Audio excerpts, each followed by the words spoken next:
Karnataka media news ನೊಂದವರ ಧ್ವನಿಗಾಗಿ, ಭ್ರಷ್ಟಾಚಾರದ ವಿರುದ್ಧವಾಗಿ ಸದಾ ಸಿದ್ಧ 24x7.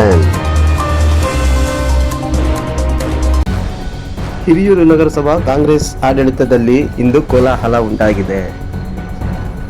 ಇದ್ದಕ್ಕಿದ್ದಂತೆಯೇ ನಗರಸಭಾ ಉಪಾಧ್ಯಕ್ಷರಾಗಿ ಕಾರ್ಯನಿರ್ವಹಿಸುತ್ತಿದ್ದ ಅಂಬಿಕಾ ಆರಾಧ್ಯರವರು ಇಂದು ರಾಜೀನಾಮೆ ಕೊಟ್ಟು ಜನರ ಅಚ್ಚರಿಗೆ ತುತ್ತಾಗಿದ್ದಾರೆ.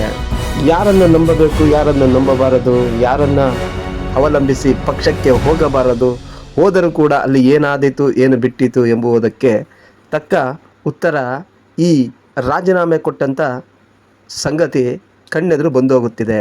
ಗೆದ್ದಿದ್ದು ಒಂದರಲ್ಲಿ, ಆದರೆ ಪಕ್ಷಕ್ಕೆ ಸೇರ್ಪಡೆಯಾಗಿದ್ದು ಇನ್ನೊಂದರಲ್ಲಿ. ಈಗ ಅಲ್ಲಿಯೂ ಕೂಡ ನೋವನ್ನುಂಟು ಮಾಡಿಕೊಂಡ ಸಂಗತಿ ಕಂಡುಬರುತ್ತಿದೆ.